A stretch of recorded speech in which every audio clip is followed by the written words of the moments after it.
नमस्कार, मैं हूं शिवम। आप सभी का मेरे इस खास कार्यक्रम पीपुल वर्सेस पॉलिटिक्स में स्वागत है। आज का विषय बेहद गंभीर है, इसलिए ध्यान से आप सुनिएगा। हाल के दिनों में आपने भक्त और ट्रोलर्स के बारे में सुना होगा। अब ये भक्त और ट्रोलर इतने बेलगाम हो गए हैं कि मुख्य न्यायाधीश को नियमित तौर पर सोशल मीडिया पर ट्रोलिंग का शिकार बनाते हैं, उनकी आलोचना करते हैं। ये पहले नहीं होता था।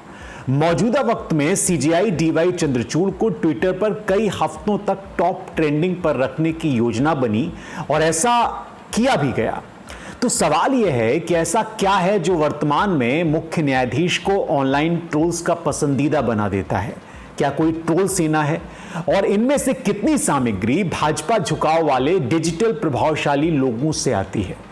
मिशिगन यूनिवर्सिटी और एक न्यूज वेबसाइट है न्यूज लॉन्ड्री, उसकी वेबसाइट ने एक शोध किया और पाया कि 1 जनवरी से 20 अप्रैल तक ट्विटर पर hashtag not my CJI, hashtag under supreme court, hashtag gender based law, hashtag judiciary must apology trend हुआ और इसमें बीजेपी समर्थित झुकाव वाले लोग शामिल थे।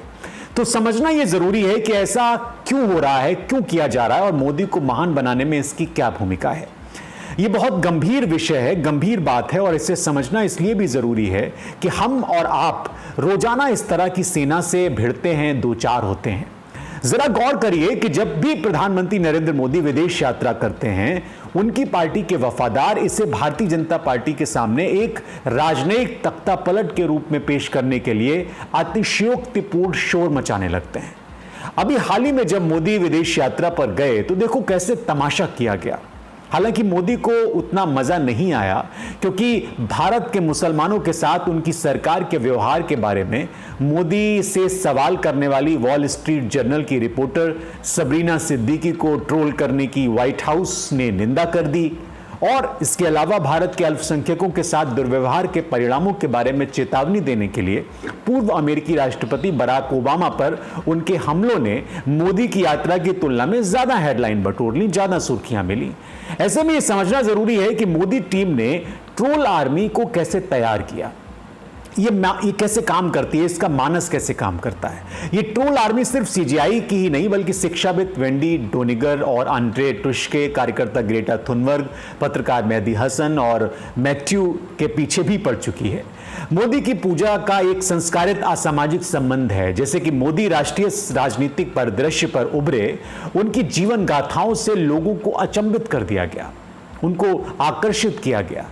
बताया गया कि कैसे एक गरीब तबके से निकले मोदी ने तथाकथित गुजरात मॉडल बनाया, इसके लिए अभियान चलाया और सांप्रदायिक राजनीति की नई धारा शुरू कर दी।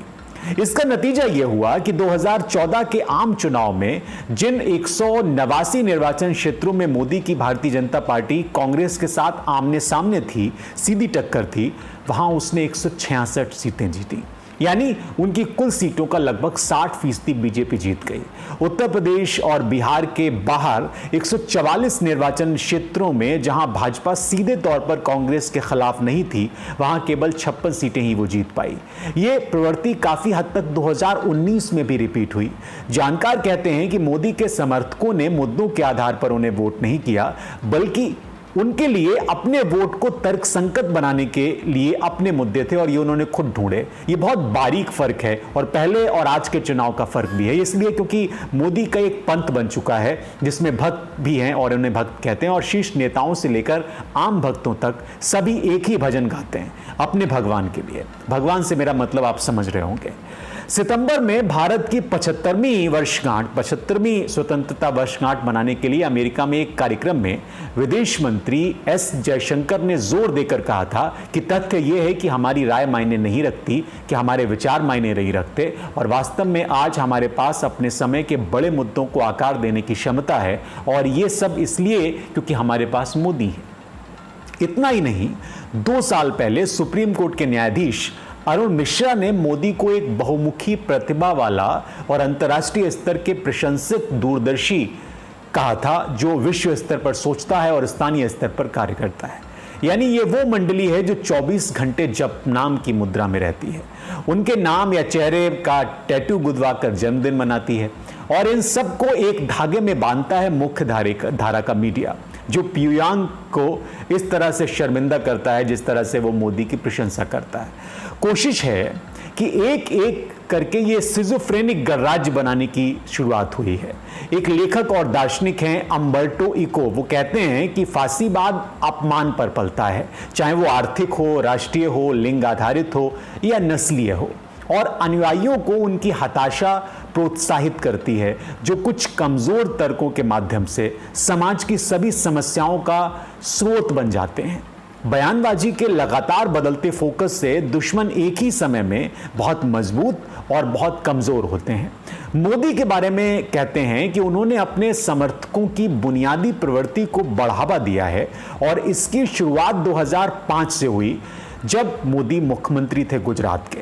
उस वक्त गुजरात पुलिस ने सोहराबुद्दीन शेख नाम के एक वांछित व्यक्ति और उनकी पत्नी की बेरहमी से हत्या कर दी, और इससे पहले उन्होंने कथित तौर पर फर्जी मुठभेड़ में एक युवा महिला इशरत जहां समेत 4 लोगों की गोली मारकर हत्या कर दी थी।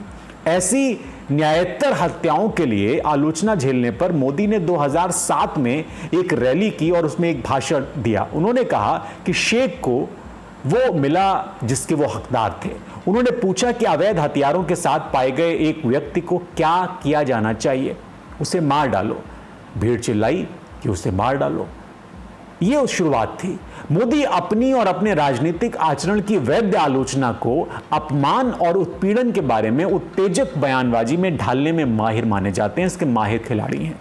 वो अपनी खुद की पहचान को राज्य की पहचान के साथ जोड़ देते हैं। 2002 के गुजरात नरसंहार के बाद, जब वो शायद राजनीतिक रूप से सबसे कमजोर हालात में थे, तो उन्होंने पीड़ितों को बढ़ावा देने के लिए गुजरात गौरव यात्रा नाम का एक राज्यव्यापी अभियान चलाया था गुजरात में।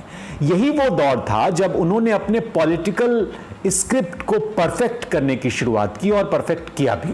चाहे चुनावी रैलियों को संबोधित करना हो या नए नागरिकता कानून और किसानों के विरोध प्रदर्शन जैसी नीतिगत चुनौतियों का जवाब देना हो, मोदी हमेशा शिकायत की भाषा का इस्तेमाल करते हैं।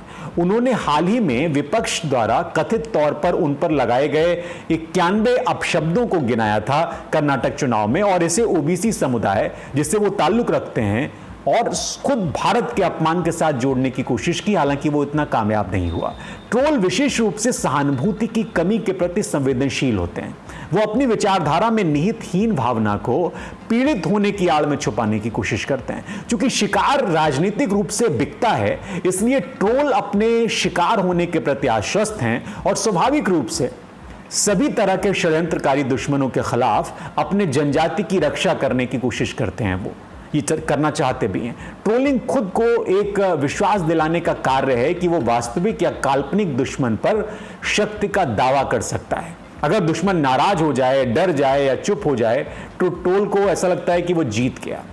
जॉर्ज ऑरवेल ने 1984 में चेतावनी दी थी कि हमने से ज्यादातर लोग आजादी से ज्यादा खुशी को प्राथमिकता देते हैं, और इसलिए ट्रोल लगातार चिल्लाते रहते हैं कि युद्ध ही शांति है, अज्ञानता ही आनंद है और स्वतंत्रता ही गुलामी है।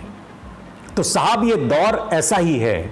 यहां अज्ञानता में आनंद की प्राप्ति करना होता है, और ये बूटी मोदी जी ने ट्रोलर्स को, भक्तों को सुंघा दी है, इसलिए सब मस्त हैं। ये एक सच्चाई है जिससे इनकार नहीं किया जा सकता। फिर चाहे वो सीजेआई हो, चाहे वो सुप्रीम कोर्ट हो, चाहे वो संविधान हो, या फिर कोई भी हो, सभी को निशाना बनाया जाएगा, क्योंकि ये काल्पनिक खुशी है जो मोदी ने अपने भक्तों को दी है, और उनकी एक अपनी परफेक्ट स्क्रिप्ट है जिस पर वो काम कर रहे हैं। फिलहाल आज के कार्यक्रम में इतना ही। आप देखते रहिए और आप जरूर बताइए कि आपको ये कार्यक्रम कैसा लगा। बहुत शुक्रिया।